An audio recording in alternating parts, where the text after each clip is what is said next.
Mbukelo we-BMK YouTube production masithi qala khona la sizithela kwisayoni esishumayela uJesu njengenkosi nomsindisi. Mhlonishwa sikubingelele. Siyabingelela kakhulu kwi-BMK TV noma uJu Production, siyabingelela kakhulu. Mfethu kuyintokozo kakhulu umvelase nami ukuthi ke ngikubone namhlanje and sijwayele ukubona ku TikTok ikakhulukazi ushumayela uNkulunkulu. Yini wena yakwenza mhlonishwa ukuthi siyazi izayoni ukuthi zishumayela siphathe okubili but wena ushumayela uJesu yedwa? Mfowethu into engayisho nje ukuthi ukushumayela kuubizo akusiyo into mhlawumbe oyicabangayo noma oyihlelayo.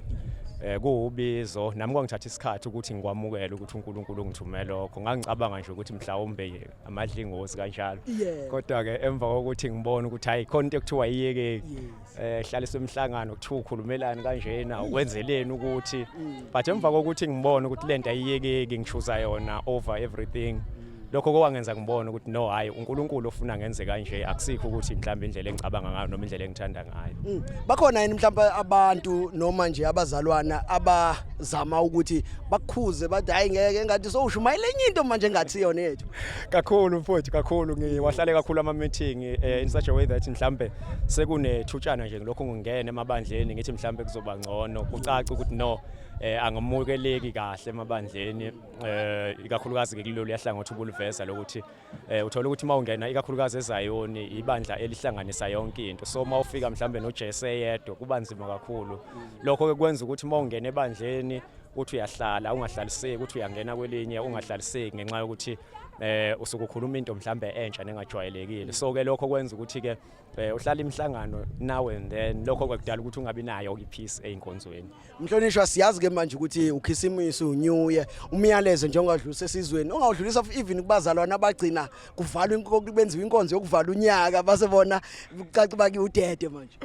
Mfowethu engingakusho ukuthi esikhathini sokuvala konyaka isikhathi okufanele ngabe sisuke sijabulela ukuthi uNkulunkulu sigcine kuqala unyaka kwaze kwaphela unyaka lokho kwesuke singalindele ukuthi mhlawumbe omunye ngayithola esengozini noma elimele noma libelimazene noma omunye mhlawumbe lahlekelwa isithunzi ngenxa yokuthi mhlawumbe usethinte kwaze kweqa useyalahlekelwa igama noma isithunzi so ke simemezela kakhulu ukuthi abazalwana bagcina ukuzalwane kanti nesizwe ke esingebona nje abazalwana asigcina ukuthi sibe abantu abahloniphekile emphakathini singaphuzi noma singathinti kuze kweqe kulimale mhlambe amagama lokho kubaluleke kakhulu.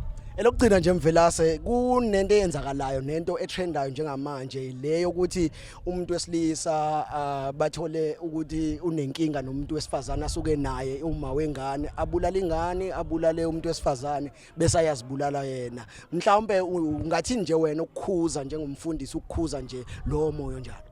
Mhlawumbe isixazululo mfowethu ngingathi isixazululo sayo yonke lenkinga okhuluma ngayo mina njengokwami njengomthembu ngazi ukuthi yonke into evela isi-public iqala kancane abantu bengayibona ngisho njalo so labo bantu bobabili okufaka khona ingane phakathi basuke bona bezazi inkinga zabo ezidala ukuthi beze bigcine bebulalane kuze kubulawe nezingane so ngingathi nje kwabesilisa into ebaluleke kakhulu mfowethu ukuthi uma weingane zakho noma lo hlekisana nayo umbone ukuthi akakulungele ukuhamba nawo uhambe nosukulufisa asike isidingo sokuthi umbulale noma ubulale ingane ngoba usuke eqale wakukhombisa wena nino babili ukuthi akalungele uhambo lakho so ukubulala kusona isixazululo singeke kuvimba ukuthi umuntu wesifazane kuyenzeka angayiphathi kahle ungajabuli no wena wesilisa kwesinye isikhathi othuluza yonke into mhlawumbe akade uthi nawe uyalekelela njengomuntu ofisa ukuphila naye impilo kodwa akusona isixazululo ukuthi umbulale ngoba ukubulala kulimaza igama lakho kulimaze thina sisuke sisele sikuthandayo nomphakathi nezihlobo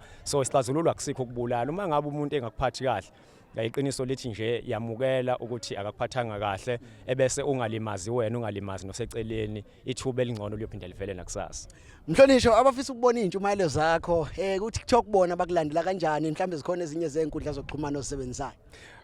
Zikhona but kakhulu uyena uTikTok uyangena nje lapha kuTikTok ubhalthi The Last Hope Revivals uzobe usuyayibona ke ilogo yakho inesithombe nje senhliziyo gold uzobe usuyayithola lapha yana ku YouTube ikhona ipage lapha ebhalwe Unique Service Ministries okuyibandla engisebenza ngaphansi kwalo uyathola ke khona ezinye zeinjumayelo abantu bafuna injumayelo eziphelele but so far ngisanda kuliqala ke lisazogcwala kahle injumayelo okwamanje alikagcwali kodwa nje ngiliqalile ngenxa yabo abalandeli abafisa bafakele injumayelo eziphelele. Mhlonishwa siyabona kakhulu ke isikhathi sakho. BMK siyabonga kakhulu. Ungoza ke lo uMvelase kwinkundla zokuxhumana hayi ku TikTok wenza imanga nami ngiyamlandela nje ubhekile.